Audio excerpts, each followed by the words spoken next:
Movie के start में army base को देखते हैं, जहां पर कुछ आर्मी ऑफिसर्स बैठकर एक एक्सपेरिमेंट पर बात कर रहे थे।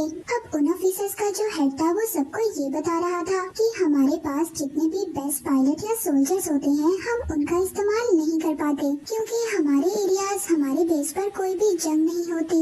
इससे पहले हम उन ऑफिसर्स को अपने इस्तेमाल में लाएं, या तो वो ऑफिसर्स रिटायर्ड हो जाते हैं या फिर मर जाते हैं। इसीलिए हमने एक एक्सपेरिमेंट किया है। हमने एक चैम्बर बनाया है, वो एक बॉक्स की तरह है। उसको हम स्लीपिंग चैम्बर भी कहते हैं। उस चैम्बर के अंदर पूरी बॉडी फ्रीज हो जाती है। वो एक्सपेरिमेंट ऐसा होगा कि वो इंसान चैम्बर में जाकर सो जाएगा, वो मरेगा नहीं, उसकी उम्र कभी भी नहीं बढ़ेगी। यानी कि वो जिस टाइम में उस चैम्बर में गया था वो बिल्कुल वैसा ही रहेगा, और हमें जब भी उसकी जरूरत होगी हम उसको उस चैम्बर से बाहर निकाल लेंगे। मगर यहाँ पर प्रॉब्लम ये है कि ये एक्सपेरिमेंट हमने अभी तक किसी भी इंसान पर नहीं किया है। एक्सपेरिमेंट करने के लिए 2 लोगों की जरूरत होगी। एक आदमी तो अब इनको अपने ही डिपार्टमेंट से मिल जाता है। इसका नाम जॉय था। जॉय हर काम में बहुत ज्यादा कमजोर था और इसकी अपनी कोई फैमिली भी नहीं थी। और इसके साथ दूसरी एक लेडी थी। ये लोगों को बेवकूफ बनाने में बहुत ज्यादा माहिर थी। इन ऑफिसर्स ने इसलिए इन दोनों को चुना था कि अगर इनके एक्सपेरिमेंट में कोई भी खराबी हो गई या इनकी जान चली गई तो इनको कोई भी पूछने वाला नहीं होगा, क्योंकि इन लोगों की तो कोई फैमिली ही नहीं थी। फिर ये लोग उन दोनों को चैम्बर में ले आते हैं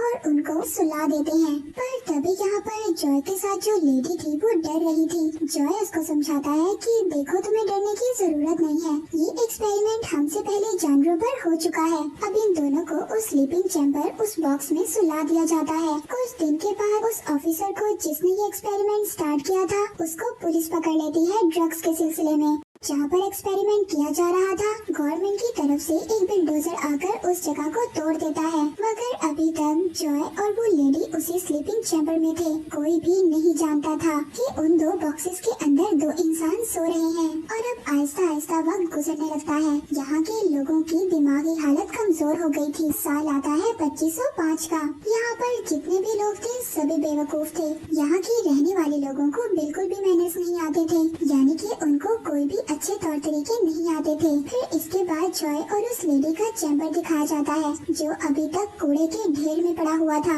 जब एक और कूड़े की गाड़ी कूड़ा गिराने लगती है तो जो कूड़ा इतना ऊपर तक गया हुआ था वो नीचे गिरने लगता है और एक चैम्बर एक आदमी के घर में आकर गिरता है। वो चैम्बर, वो बॉक्स खुद ही खुल जाता है और उसमें से जॉय निकलता है। जॉय बहुत ज्यादा थका हुआ था क्योंकि ये इतने ज्यादा सालों से सो रहा था। और जैसे कि पहले ऑफिसर ने कहा था कि जो भी इस स्लीपिंग चैम्बर में सोएगा वो बिल्कुल वैसा ही रहेगा। आज भी जॉय बिल्कुल जवान था। पूरे 500 सालों से इसी स्लीपिंग चैम्बर में सो रहा था। जिस आदमी के घर बॉक्स आकर गिरा था तो वो उस आदमी से पूछता है कि हमारा बेस कहाँ पर है। वो आदमी कहता है, कौन सा बेस? जॉय अपने डिपार्टमेंट, अपने आर्मी बेस की बात कर रहा था, मगर वो आदमी इसी बात पर जॉय को अपने घर से उठाकर बाहर फेंक देता है। कुछ भी समझ नहीं आ रहा था कि वो यहाँ पर ऐसे कैसे पहुँच गया। ये जब बाहर आकर कुछ खड़े हुए लोगों को देखता है तो उनसे अपने बेस का एड्रेस पूछता है, मगर यहाँ के रहने वाले लोग गालियाँ देकर जॉय से बात करते हैं क्योंकि जॉय का बात करने का तरीका बहुत ज्यादा पुराना था।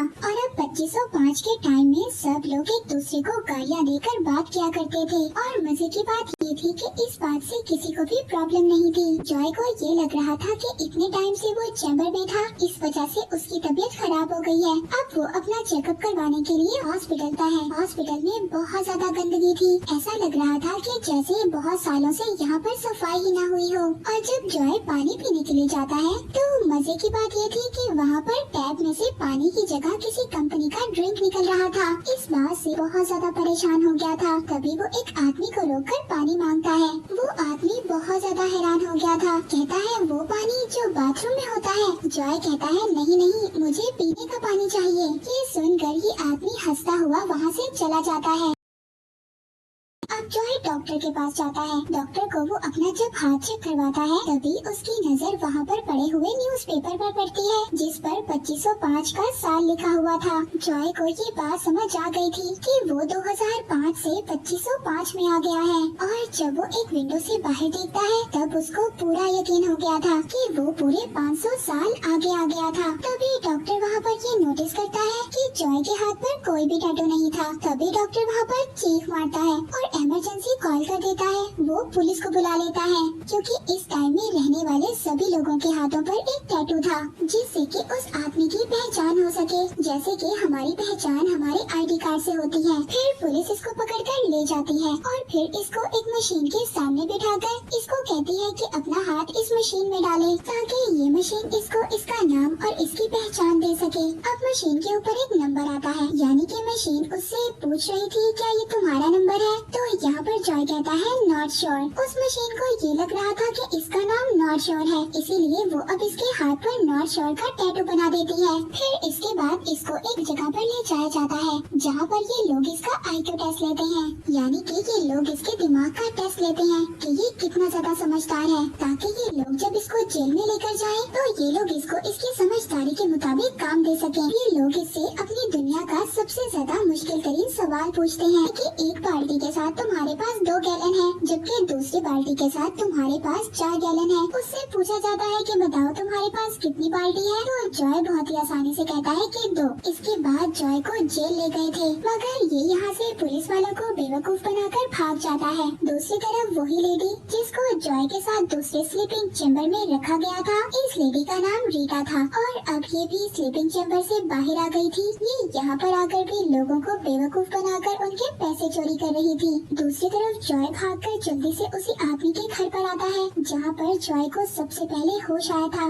जॉय अब उस बेवकूफ आदमी से ये पूछ रहा था कि जिस टाइम से मैं यहाँ पर आया हूँ उस टाइम में कुछ लोग टाइम ट्रेवल मशीन बना रहे थे, क्या तुम इसके बारे में कुछ जानते हो? वो आदमी कहता है हाँ मैं जानता हूँ इस बारे में। तो जॉय उससे उस जगह के बारे में पूछता है। वो आदमी कहता है कि मैं तुम्हारी मदद क्यों करूँ, इससे मुझे क्या फायदा होगा? जॉय उस बेवकूफ आदमी से कहता है कि मैं जब अपने टाइम में वापस चला जाऊंगा तो मैं अपने अकाउंट से तुम्हारे अकाउंट में बहुत सारे पैसे भेज दूंगा जिससे कि तुम रातों रात अमीर हो जाओगे। उस बेवकूफ आदमी को भी जॉय की बात समझ आ गई थी। वो उसको अब उस जगह पर लेकर जा रहा था जहाँ पर टाइम ट्रेवल मशीन थी। तभी जॉय को रास्ते में रीटा भी मिल गई थी। अब ये तीनों मिलकर आगे बढ़ते हैं। जैसे ही ये लोग आगे बढ़ रहे थे तभी कुछ आगे जाने के बाद जॉय को दोबारा से स्कैन कर लिया जाता है। उसको पुलिस पकड़कर साथ ले गई थी। इस बार जॉय को पुलिस स्टेशन नहीं बल्कि व्हाइट हाउस ले जाया जाता है और यहाँ पर इसको बताया जाता है कि तुम जानते हो तुम्हारा इस दुनिया में सबसे ज्यादा IQ है, यानी कि तुम सबसे ज्यादा समझदार इंसान हो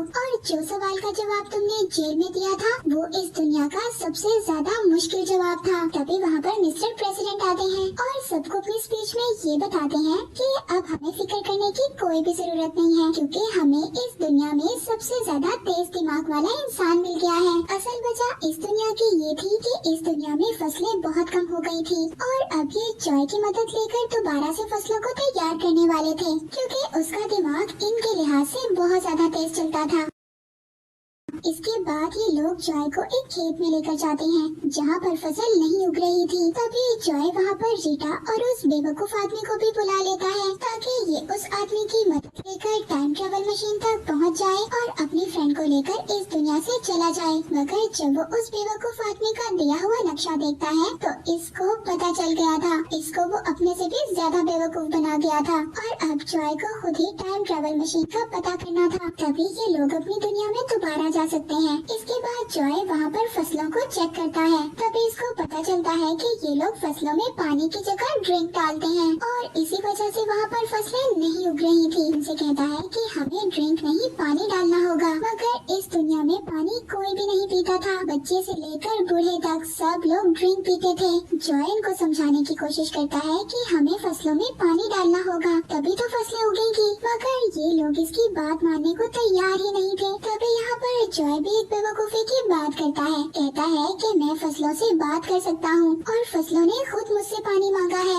ये बात इनको अब समझ आ गई थी। ये लोग अब फसलों में पानी डालना शुरू करते हैं, मगर इसके बाद भी बहुत दिन हो जाते हैं, फसलें नहीं उगती। वहाँ पर ड्रिंक कंपनी के मालिक को भी बहुत ज्यादा नुकसान हो गया था। उस ड्रिंक कंपनी में बहुत सारे लोग काम किया करते थे, मगर अब उनके पास भी कोई काम नहीं था। इसीलिए अब जितने भी लोगों की जॉय की वजह से नौकरी गई थी वो सब लोग ये डिमांड करते हैं कि जॉय को सजा दी जाए और अब वहाँ पर जॉय को मौत की सजा दी जाती है। वो टाइम आ गया था जब जॉय को मौत की सजा दी जानी थी और इसको पूरी दुनिया लाइव देखेगी। दूसरी तरफ रीटा और उस आदमी को ये पता चलता है कि जो जॉय ने फसल उगाई थी उसमें पौधे उगना शुरू हो गए हैं। तभी जल्दी से ये दोनों भागकर उस जगह पर जाते हैं जहाँ पर जॉय को मौत की सजा दी जानी थी। ये लोग यहाँ से एक कैमरामैन को अपने साथ लेते हैं और उन फसलों में ले जाते हैं। वहाँ पर वीडियो बनवा कर ये लोग लाइव चलाते हैं और जब ये वीडियो सारी दुनिया देखती है तो जॉय की सजा माफ हो जाती है क्योंकि जॉय की वजह से फसलें उगना शुरू हो गई थी।